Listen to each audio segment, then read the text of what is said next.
qui vient au Salon des agricultures de Provence a un petit peu l'habitude d'y rencontrer pas moins de 1500 animaux, dont des brebis, des moutons et des chiens. Et cette année, on a une grande première parce que vous avez peut-être déjà assisté à des démonstrations de conduite de troupeaux par des chiens ici sur le salon. Mais cette année, il s'est passé un truc exceptionnel. On a eu un concours qui a permis de sélectionner donc des candidats pour les championnats de France. Pour en parler, j'accueille Daniel Cros, qui est président de l'association ACT, donc Association Chiens de Troupeau 13, le Merle, c'est bien ça. Et Laurent Nessin, qui est adhérent et qui a participé à l'organisation de ce concours très largement. Bonjour. Voilà, vous êtes chacun accompagné de Punky ici et de Zach, qui ont accepté de venir avec nous sur le plateau télé. Alors, c'est quand même tout un univers, le chien de troupeau. On a un petit peu commencé à discuter ensemble avant de démarrer cette émission. Peut-être déjà nous les présenter. Est-ce qu'il y a une race propice à cette conduite de troupeau ? Alors, en conduite de troupeau, effectivement, il y a plusieurs races. À l'origine, c'est toutes les races bergères, on va dire, qui ont été sélectionnées pour aider les bergers. Et dans les faits, aujourd'hui, on retrouve quelques races qui ont conservé de l'atavisme. Donc, on retrouve principalement du border collie, ouais. Donc que ce soit à poil long ou à poil ras, comme les deux chiens que vous avez là. Ensuite, on retrouve des races françaises, telles que le bosseron ou le berger de Beauce. On va retrouver aussi du berger des Pyrénées, alors pas le montagne des Pyrénées, celui qui garde les troupeaux, mais ce qu'on appelle le petit labri qui manipule les troupeaux dans les Pyrénées. On va retrouver aussi des races comme les kelpies australiens, on a aujourd'hui en concours un kelpie australien. Et puis je crois que j'ai fait à peu près le tour des races qu'on voit régulièrement en concours troupeau. On peut retrouver du berger allemand, on peut retrouver du berger belge, du Gwendal, mais c'est un petit peu plus rare. Daniel, on parlait d'atavisme. Qu'est-ce qui caractérise un bon chien de troupeau ? En fait, ce qui fait un bon chien de troupeau en général, c'est un chien qu'on peut éduquer et dresser et mettre à sa main pour en faire en réalité un partenaire et travailler en fait en binôme avec le chien pour réaliser les différentes opérations qu'on peut rencontrer sur une exploitation.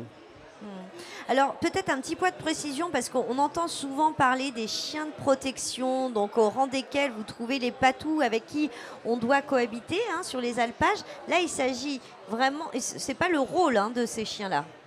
Non, pas du tout. Effectivement, il faut distinguer les deux types de chiens de troupeau, donc le chien de protection tel que le patou ou d'autres races de chiens de protection qui sont là pour protéger les troupeaux des agressions du loup, etc., des prédateurs, et les chiens de conduite. Donc là, en l'occurrence, voilà, ce sont des chiens de conduite qui permettent de manipuler les troupeaux pour les déplacer d'un point A à un point B, pour les faire passer dans des impédilus ou les trier, etc. Voilà. Donc c'est vraiment deux types d'utilisation différentes. Alors pourquoi on a besoin d'avoir une association ? Est-ce qu'aujourd'hui, finalement, les éleveurs utilisent moins qu'auparavant les chiens de troupeau ? On a besoin de promouvoir cette pratique ? En fait, ça dépend beaucoup des départements. On s'aperçoit, parce que nous, on fait pas mal de déplacements dans des départements autres que le 13. Et selon le département, on peut avoir de grandes différences sur la manière dont le chien est utilisé au troupeau, le chien de conduite. On s'aperçoit qu'il y a des départements où les éleveurs investissent beaucoup dans le chien pour avoir une réelle aide dans leur vie de tous les jours, dans l'exploitation, pour faire, comme je disais tout à l'heure, tout type d'opération qui nécessiterait peut-être 10 personnes, là où un chien et un homme suffisent.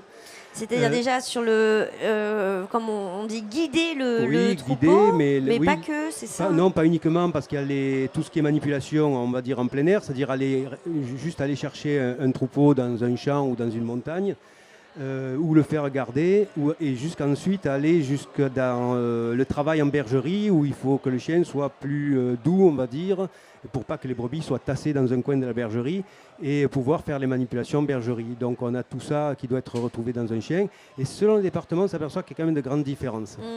Ici, dans les Bouches-du-Rhône, c'est quand même une pratique, on sait qu'on a la culture du pastoralisme, de la transhumance, etc. Est-ce qu'on détient un savoir-faire dont on peut être fier dans les Bouches-du-Rhône ? En fait, dans les Bouches-du-Rhône, on voit les deux. D'accord. Il y a des exploitations toutes les exploitations ont des chiens en général. Mais l'utilisation du chien peut être très différente d'une exploitation à l'autre. Là où dans des départements, on s'aperçoit que l'exploitation elle est vraiment quasiment optimale dans toutes les exploitations. Mais c'est très dépendant en fait je pense, de la culture locale. Alors pour ce concours, vous avez fait venir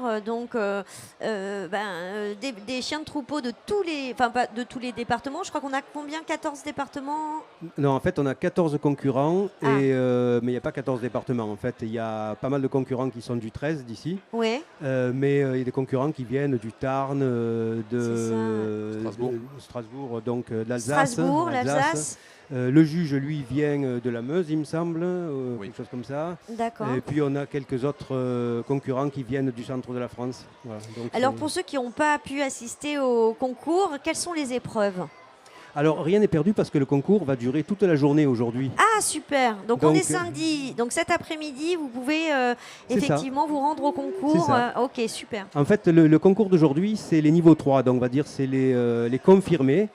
Et les concurrents vont avoir un pointage à la fin de la journée. Et ce pointage va leur permettre à la fin de l'année, sur plusieurs concours, d'être classés. Et le classement national va permettre aux 18 premiers d'être sélectionnés pour le championnat de France 2027.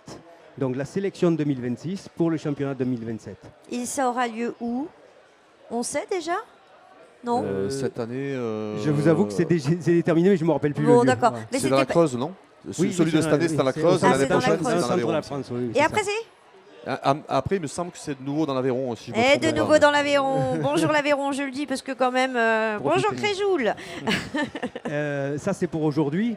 Donc là, le concours va durer à peu près jusqu'à midi et demi, 1h moins le quart. Il reprendra à 14h jusqu'à peu près 17h30, 18h. Ça va dépendre un petit peu des animaux parce qu'il faut quand même respecter un petit peu les animaux en fonction de la chaleur et voilà, des conditions du concours.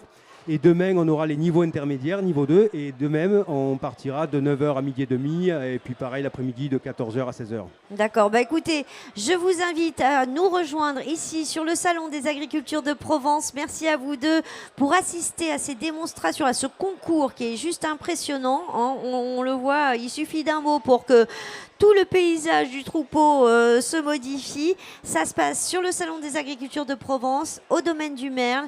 Vendredi, samedi, dimanche. On est samedi midi. Il vous reste, allez, une journée et demie pour venir ici. Vous pouvez faire vos courses, venir en famille. On a plein d'ateliers. Et puis évidemment, admirer ces chiens magnifiques avec un regard mais qu'il est beau. Merci beaucoup. Bon concours. Merci. Je rajouterai juste qu'il y a des explications pendant le concours qui permettent aux néophytes de comprendre ce que le concurrent est en train de faire sur le terrain. Voilà. Merci Daniel d'en rajouter parce que moi, je suis bloquée sur mon plateau télé que je ne peux même pas aller voir le concours. Merci beaucoup. Merci. Merci.